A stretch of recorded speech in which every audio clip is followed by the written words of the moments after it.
All right. Well, welcome everyone to another edition of the Unpredictable Pipeline. We are featuring in this series marketing leaders talking about how they have pivoted in 2020 from what we thought was going to be a great normal year at the beginning of the year. And then all of a sudden, March happened.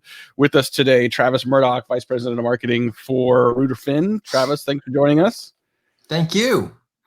So, first of all, maybe just sort of a little bit for people that don't know you, who you are, what role you play, and then what Reuter does. Reuter is a PR and marketing firm co-headquartered in New York and Shanghai, and we do media relations and we're a full-service marketing agency and serve global clients. I personally work in the tech and innovation space, but we do everything from healthcare to tech to consumer. We do the whole thing. And I'm here in Seattle and helping lead our team in our technology team in the West. So talk a little about what March was like for you guys, right? Like January, February, a little normal. Then March happens and the what kind of hits the fan a little bit. Like what were some of the immediate pivots that you and the rest of the leadership team had to make sort of into Q2? Yeah, what a scary time. Quite a bit of panic there for a moment. I was here in Seattle where we were the first ones who were kind of being locked down. And then also just the problems we saw business changing fairly quickly. Yep. So some of the things we did first was we started meeting a lot as a leadership team. Whereas maybe you have that monthly call where you kind of check in, we started having a weekly call. And I think that was the first thing that the team did that was excellent. Really drove everybody to understand on a week-by-week basis where our projects were, how people were feeling, how people's health was doing, and allowed us to adjust. Mm-hmm. So that was one thing that we did almost immediately that made that adjustment.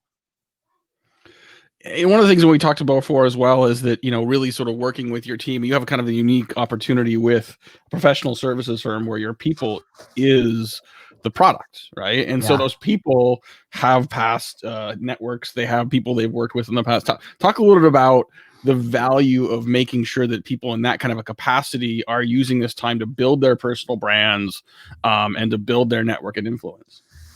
Yeah, I mean, it's very interesting in kind of those high touch relationship driven B2B relationships that, as you said, we all have these networks that we've built over years.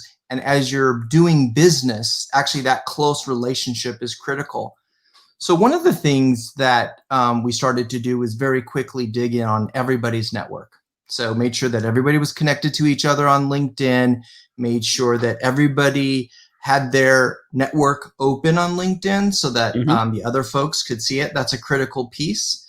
And then we started digging in very quickly. First was into, who had been past clients or maybe current clients who had work in other areas, right? And we would know that from the relationships we had.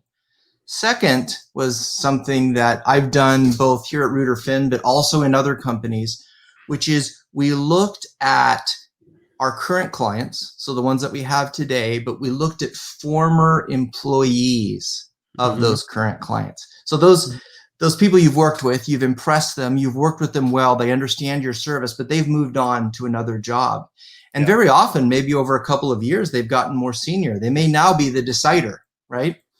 So that is a very rich source of leads. And actually, LinkedIn makes it really easy for you to just look at your current people who used to work at that company, but who are now in a senior role. And that's a very, very powerful tool for people who are trying to deal, in this kind of very difficult time. And another tool is to look for people in your contacts who have recently changed jobs. Again, LinkedIn makes this really easy, right? They show you who's changed jobs in the last 90 days. Again, in a relationship-driven, kind of high-trust relationship, these people are coming into a new job. Very often, they may be needing to change their vendors or change the software they're using or something. And if you come in with a solution in the right way, it might be a chance for a change. And the final one that I would just suggest in this area is your firm has lots of, ex-employees. So people who have left, they're alumni, they had great feelings about working at your company. Again, go find those folks. They're very likely working in another company, and very often, if, for example, in the agency world, they may be now working in-house. Mm-hmm. And that gives you an opportunity to touch base with them, connect, and see if there's new business. So those are 3 strategies that I employed kind of almost immediately. Mm-hmm. And they've been really helpful in, at least for me personally, in helping grow, a pipeline of business. And then that's just a checklist, an amazing checklist of like ways you can sort of leverage the relationships that already exist. I mean, one flavor of that you may have covered a little bit, but I wanted to point out, because it was one of the best ideas I've heard in a long time, just in terms of leveraging the relationships you have. And it may be specific to sort of marketing services like PR, ad agencies. Mm-hmm. You start early in your career, you're entry level at an agency somewhere, you move through the ranks, your former colleagues do as well. Those that were specialists and interns move their way up. Some of them are still at agencies. Some of them may be, like you said, running marketing or PR somewhere in-house. Those people that you may not have kept in touch with, like if you knew them from 15, 20 years ago, you may not have kept in touch, but they still remember you. You remember them.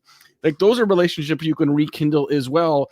So all of these really good ideas, how do you operationalize this? Like, how do you teach people in the firm to make this not just something they do this afternoon, but a regular habit?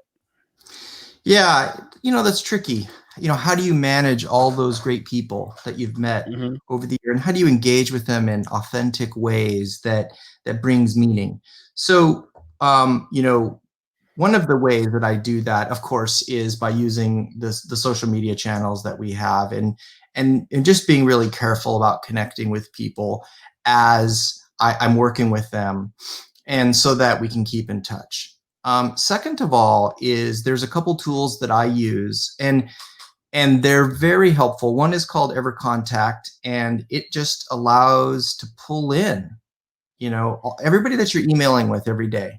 It will pull that into your contacts, and so that even if you forget to update that information, it's all already there. The second tool that I use is called UpHabit, and it is a really powerful tool on your app. It's available on Android and iOS, and it asks you, it goes through all your contacts, and it's like, who do you want to establish a relationship? Who do you want to keep a relationship with, right? Those loose connections are extremely valuable that you just talked about, somebody that you worked with 5 or 10 years ago. And it prompts you either every 6 months or every 2 years, whatever you set as the frequency, and it will prompt you to connect with them. That way you can do 2 or 3 or 5 a day. You don't have to do, you don't have to spend the whole day prospecting. You just do that, and you stay in contact. And let me say that people love right now being connected with. I mean, I love and I appreciate those connections that people are making to me. They're just checking in with me. How are you doing? How is your family? Yeah, that's not soliciting business, but it still allows you to stay connected to the people who know your work, who trust you, and who will turn to you in a moment when they need your services. Love it. So the question here from Chris Mechanic, who says, hi, by the way, is that first app you said that was EverContact? I'm sorry, what was that again? The first app you mentioned, I think it was EverContact. Was that one? That's right. It was. Okay. Yep. Okay, cool. All right, Travis. Well, last question for you here before we let you go. It's been a year. Lots of stuff we've had to sort of leave behind and not do. We're all working from home and doing other things these days. What's something that you really miss from the beginning of the year and the old normal that you're looking forward to maybe getting back to? What's something that you do not miss that you are looking forward to sort of not making part of your habits moving forward? Well, I am an extrovert, so I get my energy and power from meeting with people, and I am excited to go to a networking event and connect with real people. I love to have dinner with people who I know or lunch. And I've had none of that. You know, just that simple moment of sitting down with someone, connecting with them across the table is something I do a lot. I try to eat lunch with someone every day. And so I miss that. The things that I don't miss, man, I do not miss the amount of time that's lost from getting ready to, you know, driving into work and then leaving work and then coming home. I mean, of course we hate that commute, but it's not just like the time. It's the stress that it brings me, you know? So like, I am so excited every day to do my work. And then I literally walk out my door to my office and I say, I'm home, like I drove home, and, you know, kind of pretend like I'm home from work. And I don't miss that. So I'm glad that's gone. Are you good at leaving work to work, even if you're not, I mean, you're not driving from the office, you're walking 10 feet away, you know, back into the rest of your home. Like, have you been pretty good about maintaining that balance? If my wife is listening, then the answer is different than if she's not. I don't know. I've never been very good at it. Honestly, it'll be a struggle for the rest of my life to create a balance between work and life. I've never been able to figure it out. And this situation hasn't helped. So the answer is, I guess I'm not that good at it. And, but it is a goal of mine. I am trying to get better at it. Love it. Well, Travis Murdock, Executive Vice President at Rooterfin, thanks so much for joining us, sharing some great ideas. Shout out to Chris Mechanic, who's been commenting like crazy over here on the side. Yeah, be well, man. Thanks so much. Thank you. Have a great day.